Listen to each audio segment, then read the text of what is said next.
From Hollywood, it's time now for Johnny Dollar. Earl Foreman, Johnny. Hi, Earl. How are things in sunny Florida? I think I'll move to California. What? I mean, get away from this crazy insurance business as far as I can. You sound like you have a problem. I sure have. A real wild one. Trying to get rid of $65,000. That's a problem? It's insurance on a policy bought and paid for by one Albert Schuyler Kingman. Well? He died and left the money to his only child, his son Henry. Well, what's the matter? Can't you find him? Find him? That's just the trouble, Johnny. I've found two of them.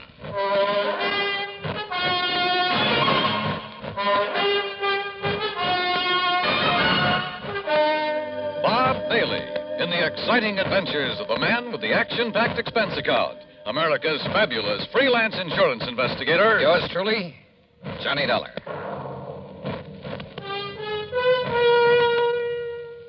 And now, Act One of yours truly, Johnny Dollar.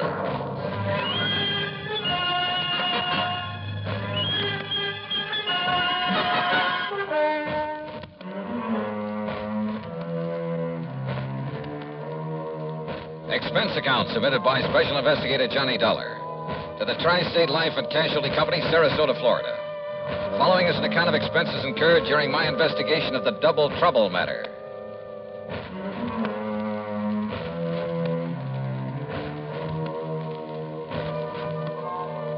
Expense account item 1, 8320, plane fare and incidentals, Hartford to Tampa to Sarasota, Florida. Item 2, $1.75 for a cab to Earl Poorman's office in the Conroy building. That's right. After waiting 20 years for this sole beneficiary to show up. 20 years? Well, like I told you, the insured was Albert Schuyler Kingman. $65,000. Yes, he was a widower, lived up near Elizabeth City, North Carolina. And he had a son named Henry. Henry was his sole heir and beneficiary of his policy. Okay.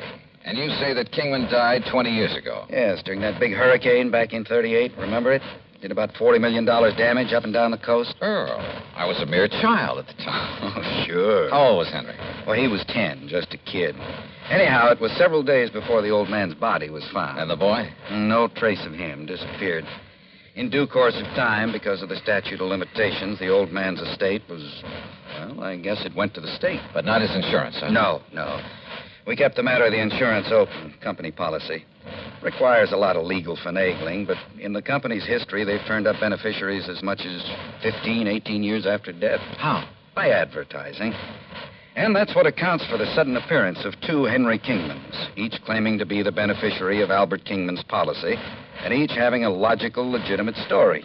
Each saying he didn't know about the insurance until he saw the ad. Where are these boys, Earl? Right here in Sarasota. They arrived yesterday. They arrived together? No, a couple of hours apart, unknown to each other, they say. I hope you made it perfectly plain that one of them has to be a phony and that when he's found out it's going to go pretty rough with him. Naturally. But, Johnny, I can't find anything wrong with either of their stories. You know, their background, where they've been, and so on. Where are they staying, Earl? A couple of dingy little motels on the edge of town. Now, look. Here's the file on them, or rather on the old man. Well, I don't know that that's going to be much help. There's information about not only Kingman, but his wife, who died before him. There's a lot of miscellaneous information about the boys. The boy, where he went to school and Sunday school, who his teachers were, the names of some of his friends. There's a lot of stuff here. Well, then, maybe I'd better go through it. Sure. Now, look, it's getting late. You're going to stay with Gertrude and me, as usual. Oh, that isn't necessary, Earl. Well, she'd kill me if I didn't bring you home. So, come on, we'll drive on out to the quay, have cocktails and some dinner, and you can spend the evening poring over that material. Come on.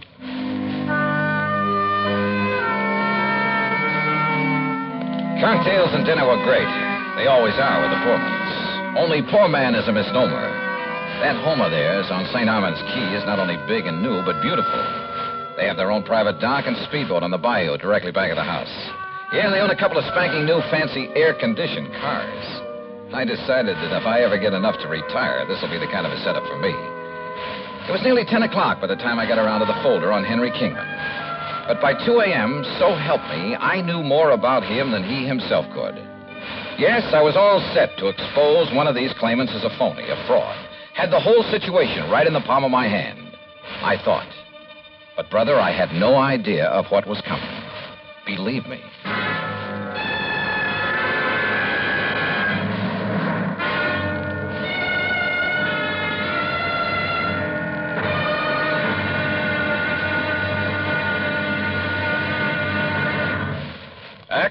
of yours truly, Johnny Dollar, in a moment. Now, Act Two of yours truly, Johnny Dollar, and the Double Trouble Matter.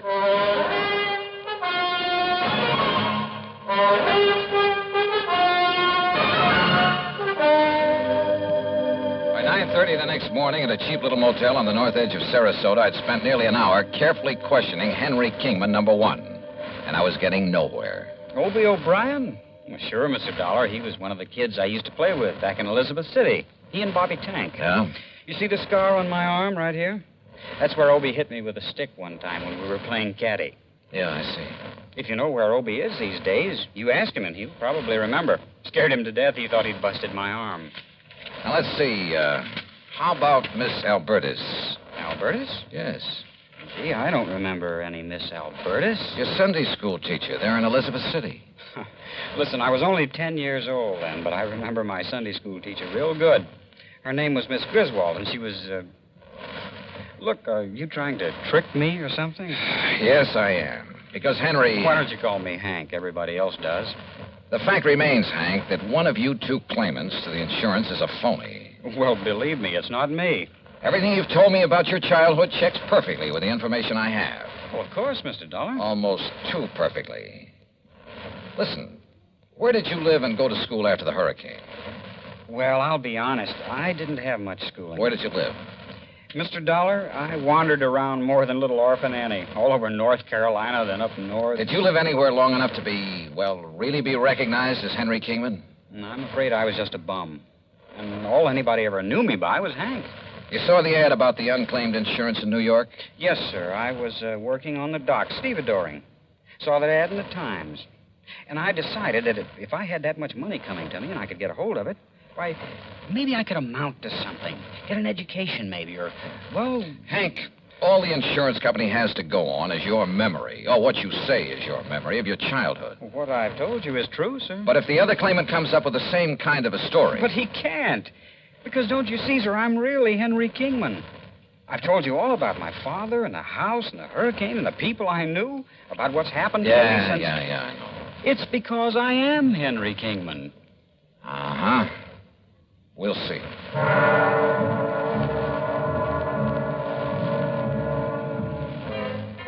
I tried to trip him up in a dozen ways, but with no success.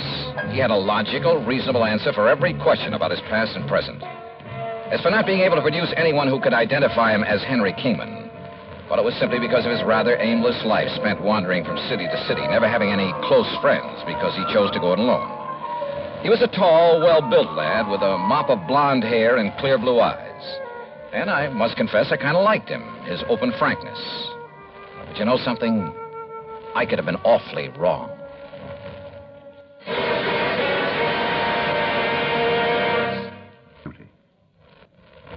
And now, Act Three of yours truly, Johnny Dollar.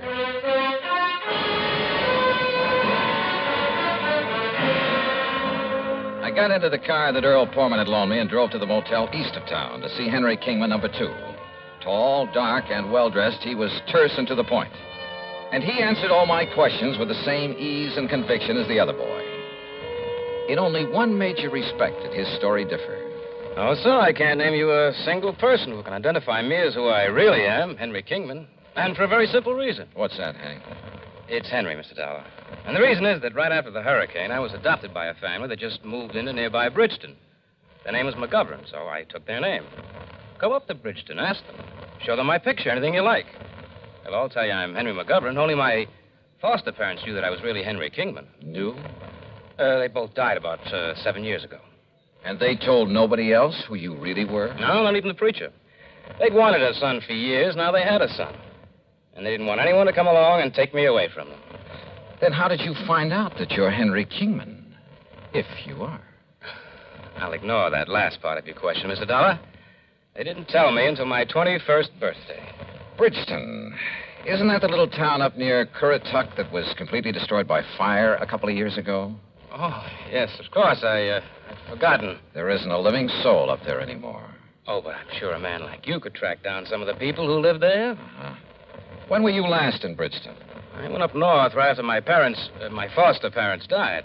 As I told you, I've been living and working in New York. Now, look here, Mr. Dollar. Well? Hasn't everything I've told you checked perfectly with what you know about my father, my childhood, everything? Hasn't everything I've told you proved to be true? Isn't it proof that I'm Henry Kingman? There's only one trouble. What's that? You're not the only one who has that kind of proof.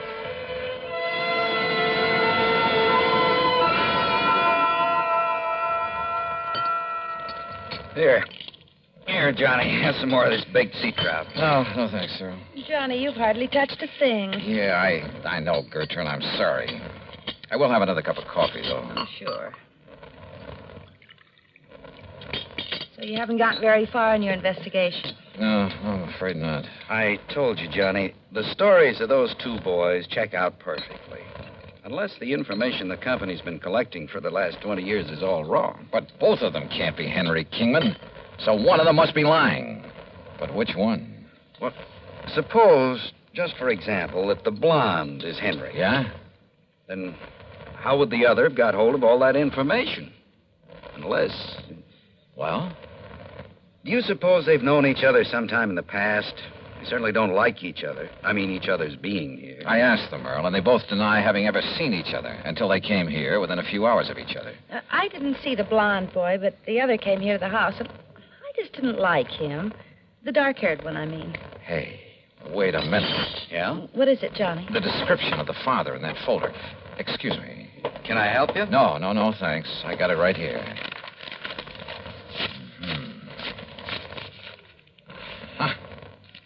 Find it? Hey, listen.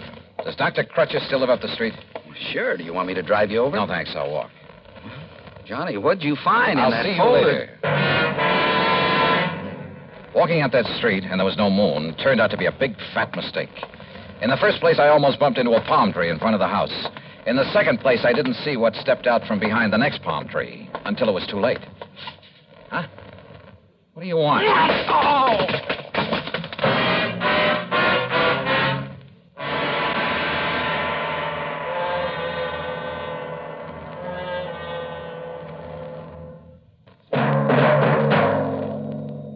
And now, Act 4 of yours truly, Johnny Dollar.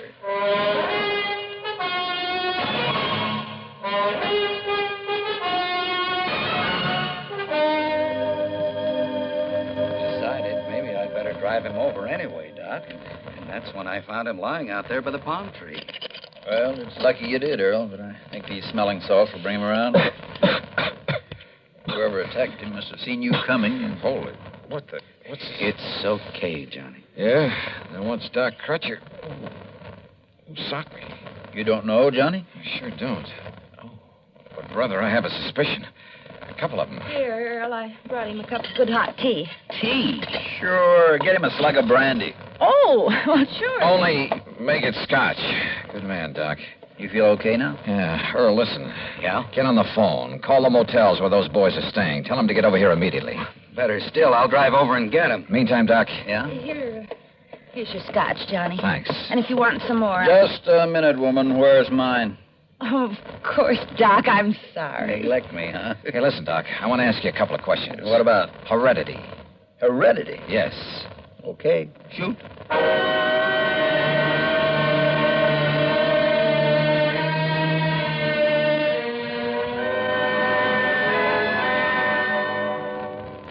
All right. Just to keep things straight, I'll call you Hank. Sure, Mr. Dollar. And you, I'll call Henry. Well, it does happen to be my name. Now, Earl tells me he found you both in Hank's motel just now. That's right, sir. Comparing notes? I went over there to tell him that he's a phony. But if he doesn't get out of Oh, town... sure. Hank, let me see your hands. Huh? Oh, sure. Here, sir. What about them? Look, Doc. By golly, you're right. Right about what, sir? How did you bruise these knuckles? Well, it was kind of clumsy, but my hand slipped trying to open one of the windows in that cheap motel. Don't you believe it, Johnny. He's the one who Wait a minute. This one has a bruised knuckle, too. Oh? Now, what's your excuse, Henry? Well, you can believe it or not, suit yourself, but exactly the same thing happened to me. What? If you ask me, Johnny, they both attacked you. On the other hand, Earl, they may both be telling the truth about this. Of course it's the truth. sir. What did you mean, About this. I mean that at least one of you was lying about being the son of Albert Schuyler Kingman. Well, Of course you did. I told you. All right, Lying, all right. you know. Just pipe down for a minute. I suddenly realized that the laws of heredity could solve this case a lot quicker than detective work. Just what do you mean, So I checked with Dr. Crutcher to make sure I was right. Then I checked descriptions of Henry Kingman's father and mother. Did you, sir? Both of them had brown hair and brown eyes. So what? Where both parents have identical color hair and eyes, any offspring will have the same. Hank, your hair is so blonde it's almost white, and your eyes are blue. Now, Mr. Henry, Dollar. your hair is almost black. Your eyes are also blue. Now, Henry, Dollar. you crazy fool. I told you this wouldn't work. Crazy fool, huh? If you'd let me come here alone. Yeah? Then you'd never have cut me in. Of course, I got suspicious. If you kept out of the way, I got here first, didn't I? Well, how was I to know you were coming? Why didn't All you right, get up? boys, all right. No, it isn't all right, Dollar. Come on, now, put that thing You down. make one move and I'll kill you. Come on, Hank. No. Go ahead and kill him. If you got... No. Get back. Get back.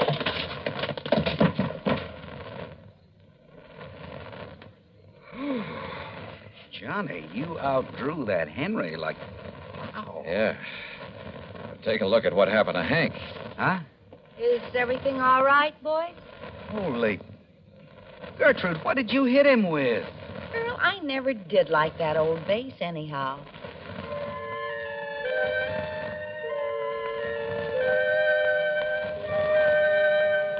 Yeah, my heredity gag was just that, a gag. But it certainly brought things to a head in a hurry. How did they know so much about the real Henry Kingman? Well, listen. As soon as we locked them up, I called the National Press Services, had them put the story of this attempted fraud in the headlines all over the country. Result? A phone call from the head of an orphanage where the real Henry had been taken in as a child, where he still lived. And, yeah, the phonies were a couple of kids who'd run away from that orphanage after he'd palled around with them, told them all about himself. As for why they both appeared to make the claim, sure. Each of them saw the company's ad and tried to get in ahead of the other. Well, they're in all right. For a long time. Expense account total, including incidentals and fare back to Hartford, $178.70. Yours truly, Johnny Dollar.